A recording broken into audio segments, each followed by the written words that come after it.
I want to debrief a little bit about the Pharaoh's hard heart narrative in Exodus. This gets to the heart of the book, and this is one of those sections that raises a lot of questions for us. So I want to unpack this. Again, I invite you to look at my notes. I'm just going to say a couple of summative things here at this point, but you can look, a lot of good details are in the notes, and make sure that you've read Fredheim's book. It's excellent. For those of you who want a little bit more to read and are really interested in this, one of the best resources that I found is a book, a fairly recent book. It's by William Ford, and it's called God, Pharaoh, and Moses by William Ford. The subtitle is Explaining the Lord's Actions in the Exodus Plagues Narrative. It's very excellent work, a good critical study of this section. So when we get to this part of Exodus, this helps us to raise a key question. If I was going to ask you on an exam, and there aren't any exams in the class, so this is just hypothetical, defend one of these two positions. Is the book of Exodus mostly about liberation, or is it about revelation? Again, is the emphasis on getting God's people out of Egypt, or is the emphasis, especially in this section, on declaring who Yahweh is? Key point.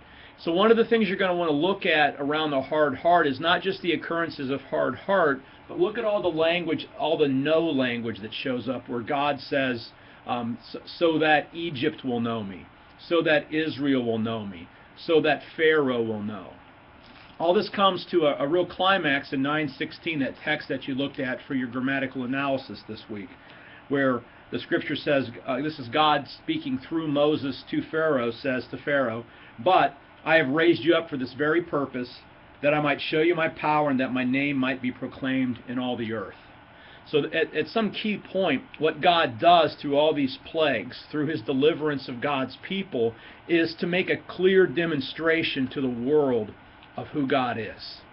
Again, remember, that was an open question when God revealed himself to Moses at Sinai. I am who I am. We're beginning to see who God is.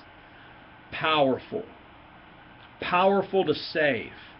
A God who comes in and acts on behalf of the underdog, Israel, his people who've been enslaved by the superpower at the time. God comes in and reduces the superpower to being really at the mercy of God. And God reduces the most powerful figure on earth, the Pharaoh, to becoming almost a puppet in all of this.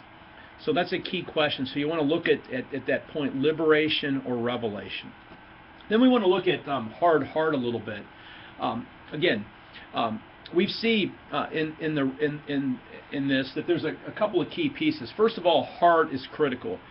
Don't misread that. This isn't that God makes Pharaoh mean. Heart in Hebrew is the inner volitional, intellectual center of a person, that thinking center. When we see heart in the New Testament, sometimes it comes out as mind. Okay, so this is talking about a person who's been hardened or strengthened in their will. We have a great word for that, stubborn. So this is a text that's ultimately talking about an intransigent, stubborn sinner who's attempting to thwart God's creational purposes, God's missional purposes for all humanity. That's what Pharaoh in Egypt does. These aren't just God hardening anybody. This is Pharaoh who is steadfastly refusing to let God's missional people go. And by thwarting that, Pharaoh, whether he knows it or not, is thwarting what God is seeking to do in the world. Okay? Now, harden has various words too, so make sure you look at the notes on both of these pieces. But this is ultimately about Pharaoh's stubbornness. Now, when you look at the distributions, it's clear that you go back and forth over who's the subject of that, whether Pharaoh hardens his own heart or whether Yahweh hardens Pharaoh's heart. And there's some neutral positions. And you want to come out with a nuanced picture here, but I think at the end of the day, what this text is really saying is that at a certain point, ultimately for missional purposes, God reduces the most powerful man on earth to act stupidly and really almost suicidally as a demonstration that there really is only one true God in this story. Now, it takes a long time to get to that point. And remember, Pharaoh doesn't just start off as some innocent victim of this story. Go back and look at all the different things that Pharaoh's done and all the different opportunities that Pharaoh's had to actually respond to God's grace. But at the end of the day, God's going to deliver God's people, and this becomes a spectacular opportunity to demonstrate who God is to the world. And ironically, that's a witness also to the Egyptians. We don't want to miss that. There has to be a gospel to the Egyptians here as well, and this is a demonstration and ultimately an opportunity. What we're going to see is when Israel leaves Egypt, a mixed multitude goes with them. So who are those folks? Presumably, those are some Egyptians who've seen what happened, and they go, and they want to be part of Israel now. So there's a witness piece here, and everything that happens in Exodus is actually for the Egyptians too. So don't miss that. And this gets us back to that issue of ultimately free grace. A lot of times we'll talk about free will. Was this about predestination? But we're missing the point. Wesleyans believe in predestination. Wesleyans don't believe in free will. We believe in free grace. And so you want to think through this thing theologically. This isn't about Pharaoh losing his free will.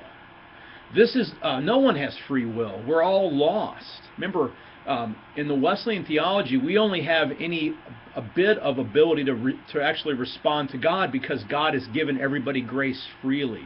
So if you want to think through some of these things theologically, what we're talking about is Pharaoh refusing God's grace, and then God ultimately allowing Pharaoh to go his own way, or as Fredheim uses that great illustration of a canoe going towards a waterfall. At some point, you're just going to go over the falls whether you want to or not. This is Pharaoh losing any amount of freedom. And God's the subject of that. And again, the point here in Exodus isn't to set a paradigm up for how God deals with individuals. This is a demonstration of who the true God is and who the real king is. And so God reduces the leader of a superpower to being essentially a puppet in all of this thing. Now, what role do people have in this?